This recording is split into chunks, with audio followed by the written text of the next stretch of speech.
This case shook an entire European country, the tragic story of Laura Bennett. The verdict would come years later, but the horror began long before the courtroom doors closed.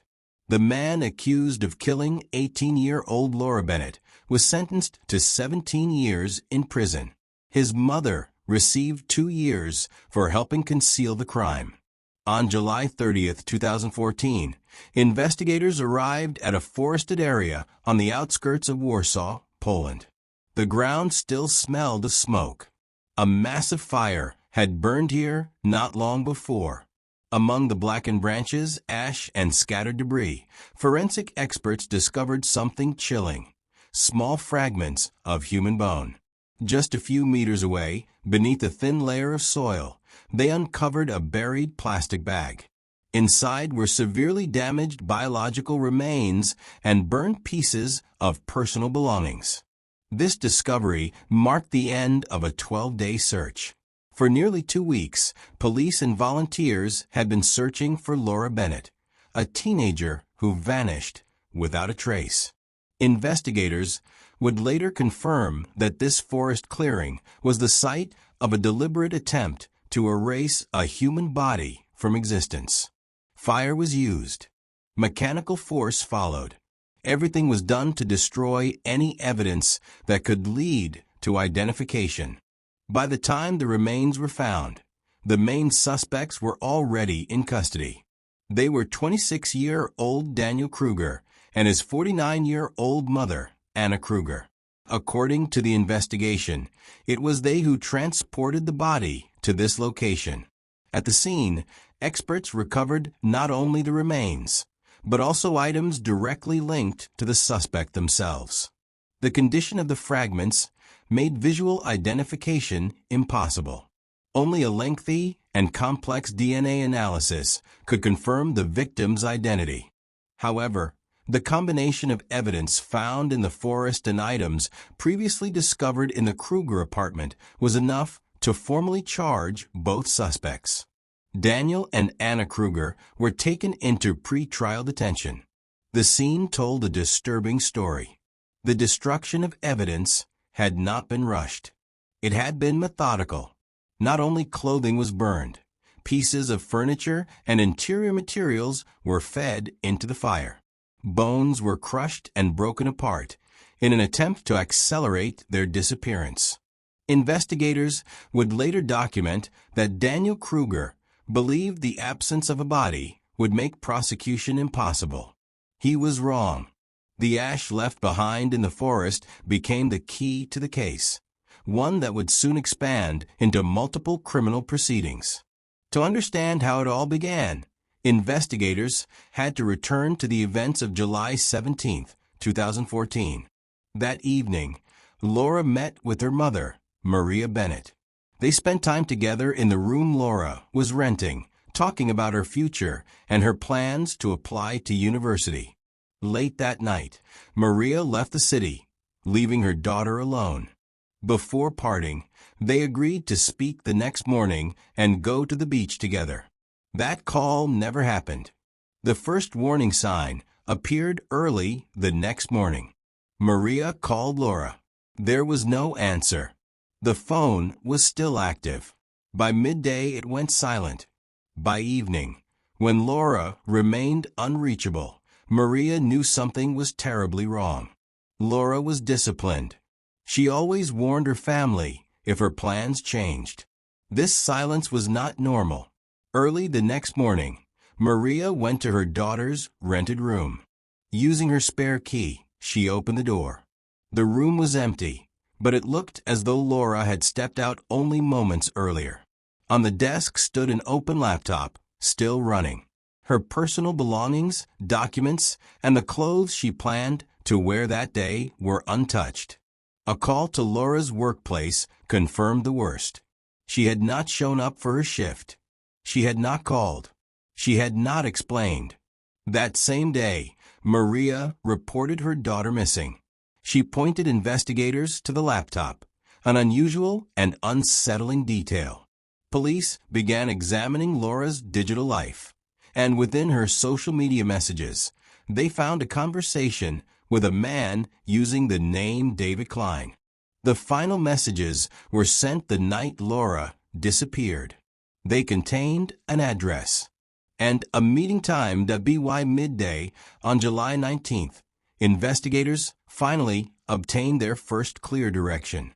Laura Bennett had left her apartment on the evening of July 17th, heading to a specific address to meet a man whose true identity was still unknown.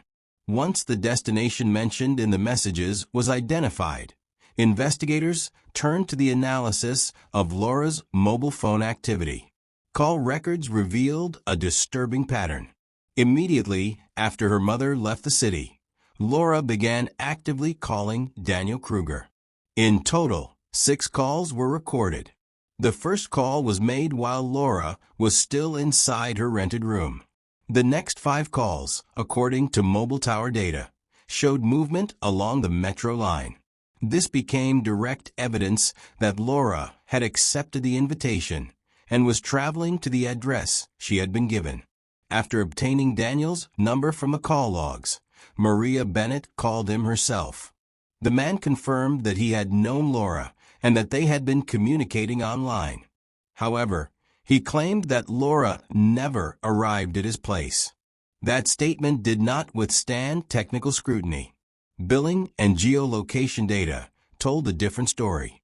At the moment of the 6th and final call, both Laura's phone and Daniel's phone were registered within the coverage area of the same cell tower in a residential district of Warsaw.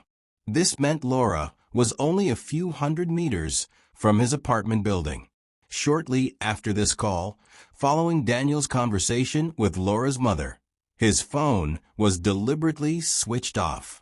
Investigators noted that he suddenly disappeared from communication. His online presence became sporadic, anonymous, and evasive. The fact that Laura's phone signal terminated precisely within the area where Daniel lived allowed investigators to discard the claim that she never arrived. Now, authorities had more than just a location. They had confirmed evidence that Laura had crossed the entire city, traveled to a specific apartment, and never left that address alive. Identifying the real person behind the social media profile used to contact Laura became the next critical step. By cross-referencing message histories with mobile operator data, investigators were able to unmask the user known online as David Klein. The digital trail led directly to Daniel Kruger. Despite using a fake surname online, the phone number Laura had called 6 times that night was officially registered. An investigative request to the mobile carrier's database revealed the actual owner of the SIM card. It belonged to 26-year-old Daniel Kruger. Investigators began a deep cross-analysis of his digital footprint. They discovered that Kruger was living a double life online, operating under multiple accounts. One profile, used under a different name, was dedicated to managing a cycling enthusiast community. It was there that he had first made contact with Laura. Under another account, Kruger presented himself as a successful event host and entertainer. The page featured photographs from weddings and celebrations, showing him smiling, confident, surrounded by people. To outsiders, he appeared energetic, social, even charming. But investigators noted a sharp contrast between these carefully crafted public personas and the reality of his life. A background check through government databases revealed that, as of July 2014, Daniel Kruger was unemployed. His work history consisted only of short-term jobs, brief stints as a factory worker and a security guard. He lived in an apartment in a residential district of Warsaw together with his 49-year-old mother, Anna Kruger. Crucially, this address exactly matched the location Laura had received in her messages. It also matched the final geolocation point of her phone before the signal went dead. By identifying Kruger through mobile carrier data, investigators were able not only to establish his residence, but also to begin mapping his immediate circle and daily environment. From that moment on, the online alias ceased to exist. The anonymous profile Laura had trusted was now a real man with a real address. Armed with this information, authorities began preparing an operational team to move in on the Kruger apartment. To reconstruct Laura's final journey, investigators turned to surveillance footage from the city's metro system. Video analysis revealed that late in the evening of July 17th, shortly after Maria Bennett had left her daughter's rented room and returned home, Laura headed toward the nearest metro station. She was alone, and she was walking directly toward the meeting that would end her life. Surveillance cameras captured the moment Laura Bennett entered the metro station. She was wearing light-colored clothes and carrying a bag. Later, when Laura's mother reviewed the footage, she would note a haunting detail. Her daughter's movements were calm and confident. There were no visible signs of fear or hesitation. Laura's route led toward the district where Daniel Kruger lived. Technical analysis showed that during the journey, Laura remained in constant contact with him. The 6 phone calls recorded that night were spread throughout the entire trip. 5 of them were made from inside the train cars and from transfer platforms. These data points allowed investigators to reconstruct her movement minute by minute, tracing her path across the city. The journey lasted approximately 40 minutes. Cameras at the destination station captured Laura exiting to the surface shortly before 11 p.m. After leaving the metro, she walked toward a multi-story residential building. This video became the last visual confirmation that Laura Bennett was alive. At exactly 11 p.m., Laura's mobile phone signal was registered by the cell tower serving Daniel Kruger's apartment building. From that moment on, she vanished from all external surveillance systems. Everything that happened next occurred inside the building, beyond the reach of city cameras. The investigation shifted to the residential complex in the district where the 26-year-old suspect was registered. When officers arrived at the apartment, neither Daniel Kruger nor his mother, Anna Kruger, were present. After obtaining a search warrant, forensic specialists conducted a thorough examination of the residence. At first glance, the apartment appeared prepared for visitors. Surfaces had been cleaned. Personal items were neatly arranged. But forensic light filters and chemical reagents revealed what ordinary cleaning could not hide. In the main living room, experts noticed sections of wallpaper that had been recently replaced. These strips differed in color, texture, and application from the surrounding walls. When the new fragments were carefully removed, investigators discovered dark brown stains beneath them. Stains that told a story the walls had been forced to conceal. Later, forensic medical experts confirmed the truth. The stains discovered in the apartment were blood, and it belonged to Laura Bennett. Similar traces of biological material were found beneath furniture, along the edges of a linoleum, and in areas that had clearly been thoroughly washed. Despite an intensive cleanup, it proved impossible to eliminate microscopic organic particles. An examination of the bathroom revealed biological residue on the sanitary fixtures and inside the drain system. Experts also noted clear signs of excessive use of cleaning chemicals, applied in an attempt to destroy evidence. When investigators compared the apartment's condition with statements from initial interviews, another disturbing detail emerged. Several pieces of furniture were missing. Laura's personal belongings had vanished as well, including her bag and her mobile phone. Neither item was found during the search. The forensic findings inside the apartment became a turning point in the investigation. The deliberate destruction of evidence and the intentional alteration of the interior left no doubt. A violent crime had taken place within those walls. When Daniel Kruger and his mother, Anna Kruger, stopped responding to calls and failed to return home, authorities officially declared them wanted. Based on the evidence recovered in the apartment, the case was reclassified. What had begun as a missing person investigation was now formally recognized as a murder inquiry. While forensic teams continued working inside the empty apartment, operational units began tracing the escape route of the suspects. Crucial information came from surveillance archives at the city's main railway station. Cameras captured Daniel and Anna Kruger on July 20th. The footage showed the mother and son carrying bags, passing through ticket terminals, and heading toward the commuter train platforms. Investigators determined that they had purchased tickets for a train traveling out of the city toward a regional destination. Cell tower data confirmed their movement along the railway line. Then, roughly an hour into the journey, both mobile phones were deliberately switched off. Neither device ever reconnected to the network. The final signal was recorded near a forested area outside the city limits. From that moment on, Daniel and Anna Kruger disappeared from the digital world. Later, after reviewing additional footage and questioning witnesses at intermediate stations, investigators established the final piece. Mother and son had exited the train and walked deep into the forest, toward the place where investigators would soon uncover the ashes. They carried only a minimal set of belongings.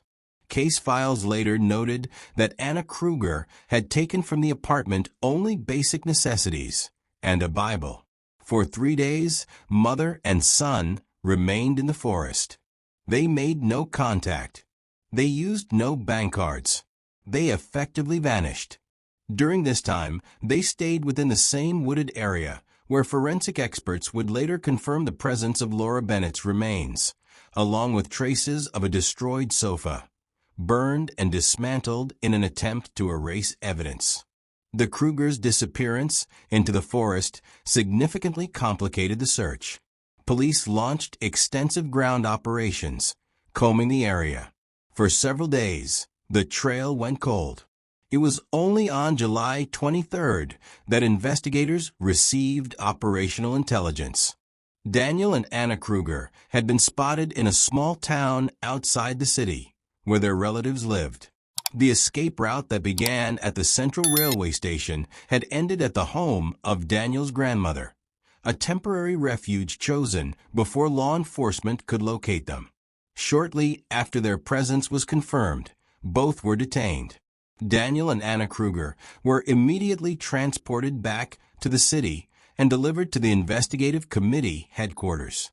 Upon arrival, mother and son were separated and taken to different interrogation rooms. Anna Kruger chose silence. She invoked her legal right not to testify against herself or close family members. From that moment on, the investigation focused almost entirely on Daniel Kruger. He agreed to give a statement, but his story kept changing. Investigators documented 3 different versions of events that Daniel would present in succession, each attempting to explain what had happened inside the apartment. In his first version, Daniel described Laura's death as a tragic accident. He claimed that Laura had accidentally stepped on his cat. According to him, he reacted impulsively and pushed her forcefully in the shoulder. Laura fell, striking her head against the edge of a piece of furniture. Daniel stated that after the fall, she stopped showing signs of life. In this version, he insisted there was no intent to kill. He described his actions as a spontaneous reaction to an incident involving the animal. The second version shifted dramatically. This time, Daniel spoke of a conflict of an intimate nature. He admitted that he had made a sexual advance toward Laura, and that she refused. According to his statement, he then stabbed her in the forearm with a knife. Daniel claimed that they went together into the kitchen, where he bandaged the wound. After that, he said, they returned to the room and continued drinking vodka. In the final part of this version, Daniel stated that he later used a belt to strangle Laura. In this final version, Daniel no longer denied the violent nature of Laura Bennett's death. Instead, he tried to portray it as the result of a sudden conflict. In his ultimate statements, Daniel claimed amnesia. He admitted to stabbing Laura and bandaging her wound, but insisted that the moment of her death had slipped from his memory. He blamed the heavy consumption of alcohol that night. He told investigators that he had merely discovered her body the next morning. The constant shifts in his testimony allowed investigators to draw a chilling conclusion. Daniel was intentionally distorting the facts, searching for a version of events that could avoid a charge of murder with extreme cruelty. At this stage, the contradictions between his words and the physical evidence, the blood traces still visible in the apartment, became the primary tool for pressing him. The turning point in the investigation came on July 24, 2014, exactly 1 week after Laura disappeared.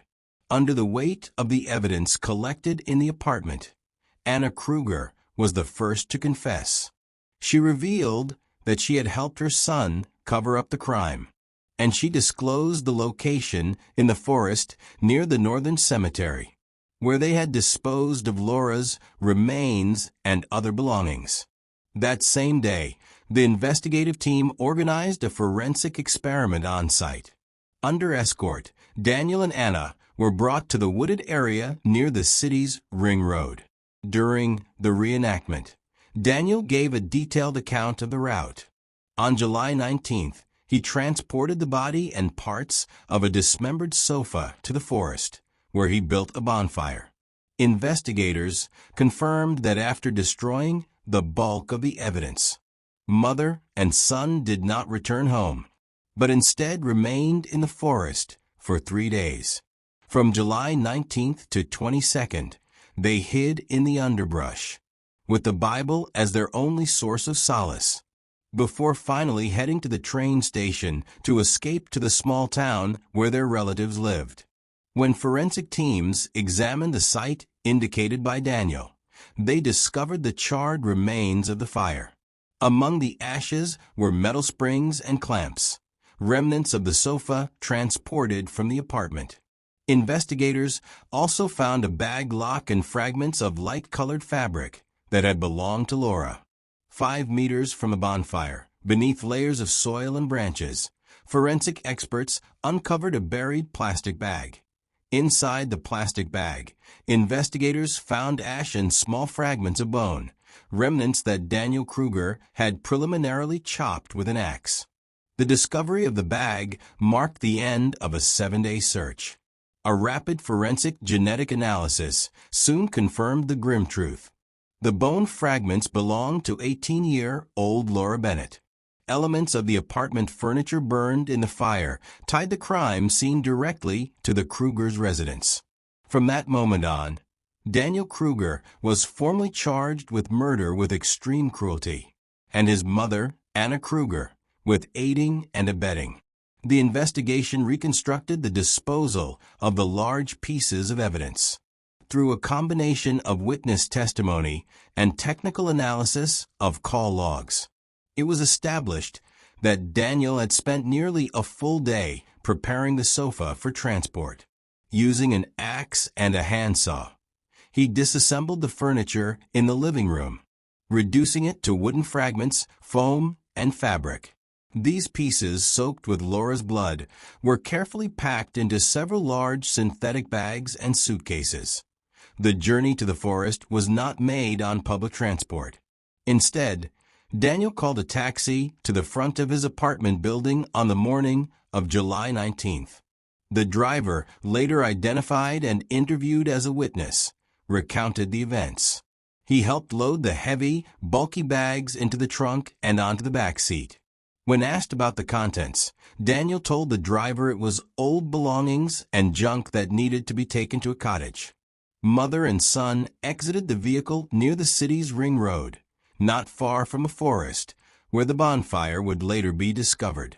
Using Daniel's confessions and forensic results, investigators were able to reconstruct the minute-by-minute timeline of events inside the apartment. Laura had entered the building at 11 p.m. By then, Daniel was already heavily intoxicated, having purchased 3 bottles of vodka earlier and consumed most of the alcohol. The first phase of the conflict occurred almost immediately in the kitchen. Daniel stabbed Laura in the forearm. According to the case files, a brief episode followed that experts later described as an attempt at temporary reconciliation. Daniel and Laura moved into the bathroom, where he bandaged her arm himself. Afterward, they returned to the room and continued drinking alcohol. According to Daniel's final statements, the conflict resurfaced shortly after, triggered by Laura's refusal of his sexual advances. Her simple word, "no," ignited the second and final outbreak of aggression. During the struggle, Daniel used physical force, pinning Laura to the sofa. The instrument of death was his own belt. Technical forensic analysis later confirmed that the cause of death was mechanical asphyxiation, strangulation. Laura's body also bore signs of blows, indicating her attempts to resist. Daniel held the belt until her breathing ceased completely. For the remainder of the night, Daniel remained alone in the apartment with the body. On the morning of July 18th, he called his mother. Anna Kruger arrived at the apartment later that morning. From that moment, investigators established that the plan to conceal the crime was set into motion. Mother and son moved the body to the bathroom, where Daniel began dismembering it. By the time Laura's mother, Maria Bennett, began her first attempts to reach her daughter, Laura was already dead. Meanwhile, the apartment was being prepared for the eradication of all physical traces of her presence. Daniel took Laura's mobile phone to a remote area near the city and destroyed it, preventing any technical tracking of her route. The 10-volume case files detail his reasoning. Daniel told investigators he acted on the belief that without a body, a criminal case could not be opened, and he could not be convicted. In his mind, the complete elimination of the physical remains guaranteed him legal impunity. This mindset dictated the brutality and duration of the process in the forest, which later became the basis for charges of desecration of a corpse and concealment of a violent crime. On January 22, 2015, the trial began at the district court in Warsaw. In the courtroom, behind a metal cage, sat 26-year-old Daniel Kruger and his mother, 49-year-old Anna Kruger. Journalists and Laura's mother, Maria Bennett, were present. During the proceedings, Daniel refused to testify, so the judge and prosecutor read the statements he had made during the investigation. Maria Bennett presented the court with the details of her personal investigation. After her daughter disappeared, she had independently tracked down Daniel's number and examined his social media profiles. She discovered that under the alias Daniel Kieran, he had posted images of bicycles, which had been a shared interest with Laura. According to Maria Bennett, she spent every day in her daughter's rented apartment throughout August, maintaining the room exactly as it had been on July 18th. The laptop remained open, and Laura's personal items were left carefully arranged. Maria did not remove her daughter's belongings until September 1st. During the trial, she confronted Anna Kruger, asking what punishment she would consider just if the crime had been committed against her own son. Anna's answer was chilling in its brevity. She intended to carry this cross for the rest of her life. On January 26, 2015, the judge delivered the final verdict. In addition to prison sentences, the court granted Maria Bennett's civil claim, awarding compensation for both moral and material damages. The convicted were ordered to pay a monetary settlement to the victim's mother as restitution for the suffering inflicted. Daniel Kruger was found guilty of murder and destruction of official documents. He had destroyed Laura's passport in an attempt to erase her identity. The court sentenced him to 17 years in a maximum security penitentiary. Anna Kruger was convicted of aiding and abetting a person who committed a violent crime and received a 2-year prison sentence. Laura's remains were returned to her mother for burial on November 12, 2014, immediately after the completion of all forensic examinations.